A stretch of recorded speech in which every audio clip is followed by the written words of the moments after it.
Yesus datang ke dunia sebagai penggenapan janji Allah kepada bangsa Israel.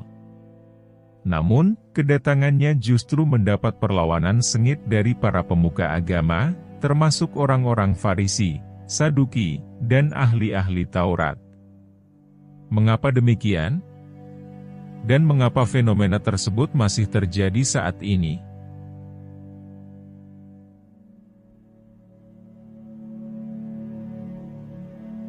Para pemuka agama Yahudi sangat menikmati kedudukan mereka yang sangat terhormat di masyarakat Yahudi. Mereka dihormati, ditaati, dan dianggap sebagai penjaga hukum Taurat. Namun, ketika Yesus datang, Ia mengajar dengan otoritas yang lebih besar daripada mereka.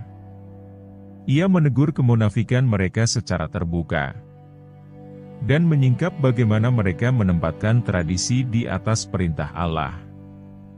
Hal ini membuat mereka merasa terancam dan iri hati. Saat ini, dalam dunia modern, seringkali kebenaran sejati ditolak. Ditolak atau diabaikan oleh mereka yang memiliki kuasa dan kepentingan.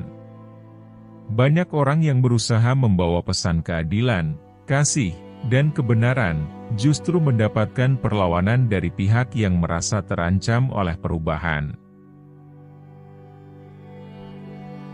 Dalam Injil Yohanes 10 ayat 30 hingga 33, Yesus secara langsung dan tidak langsung menyatakan bahwa Ia adalah Mesias dan Anak Allah.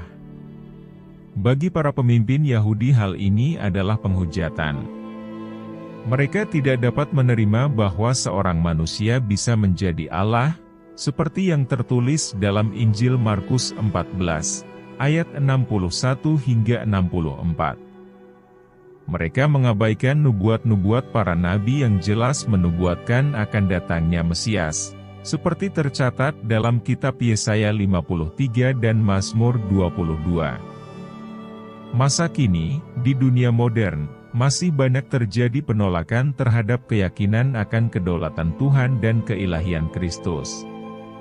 Sekularisme yang berkembang, membuat banyak orang menganggap bahwa iman kepada Tuhan sebagai sesuatu yang tidak relevan, atau bahkan mengganggu kebebasan untuk bertindak dan berpikir.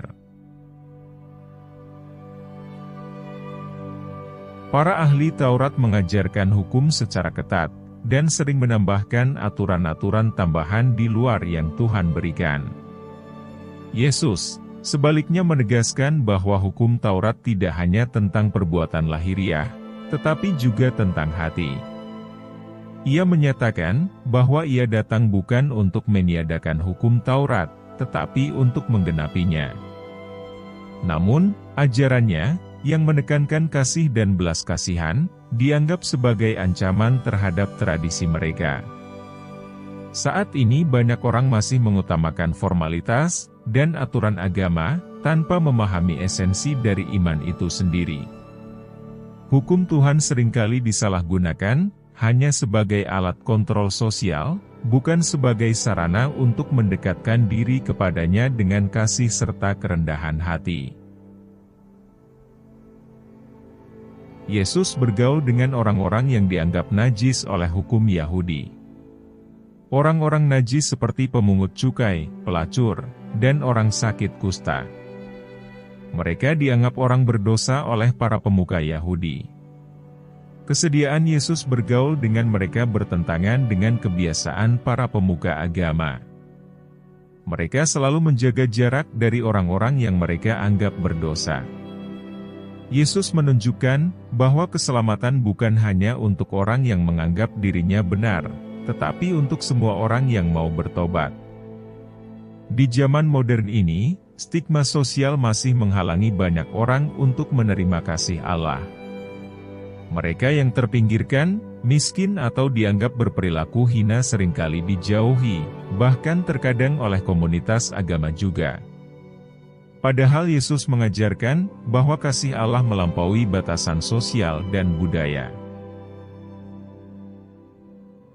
Para pemuka Yahudi menantikan kedatangan Mesias sebagai Raja Duniawi yang akan membebaskan mereka dari penjajahan Romawi.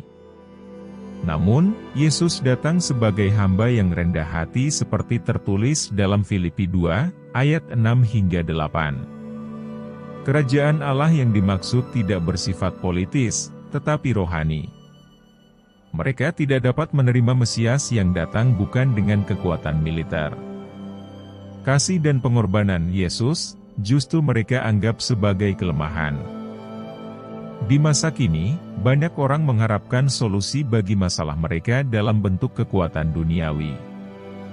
Seperti politik, ekonomi, dan teknologi. Kebanyakan tidak menyadari bahwa perubahan sejati bersumber dari dalam hati, serta juga hubungan kita dengan Tuhan. Penolakan terhadap Yesus justru membuktikan bahwa nubuat tentang Dia benar adanya.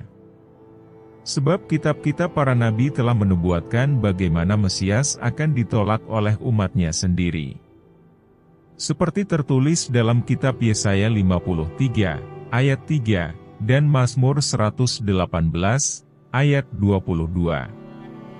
Sama seperti pada zaman Yesus, dunia modern juga sering menolak kehendak baik Allah. Pesan kasih, kebenaran, dan keselamatan seringkali dianggap sebagai ancaman atau tidak relevan.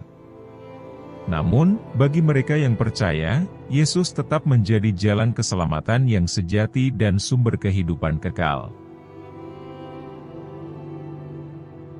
Ya Bapa yang Maha Kasih, kami bersyukur atas firman-Mu yang mengajarkan kami tentang kasih dan kebenaran-Mu. Melalui kehidupan dan pengorbanan Yesus Kristus, Engkau telah menunjukkan jalan keselamatan bagi dunia, meskipun banyak yang menolaknya. Tuhan, ajarlah kami untuk memiliki kerendahan hati seperti Kristus, yang tidak mencari kehormatan duniawi, tetapi taat kepada kehendak-Mu. Jangan biarkan kami menjadi orang-orang yang menutup hati terhadap kebenaran-Mu. Tetapi bukalah mata hati kami, agar selalu melihat kasih dan anugerah-Mu dalam hidup kami. Di zaman yang penuh dengan penolakan terhadap kehendak-Mu, kuatkanlah kami agar tetap teguh dalam iman. Mampukan kami menjadi saksi-Mu yang setia, membawa terang di tengah kegelapan, serta mewartakan kasih-Mu kepada mereka yang haus akan kebenaran. Tuhan, kami menyerahkan diri kami ke dalam tangan-Mu.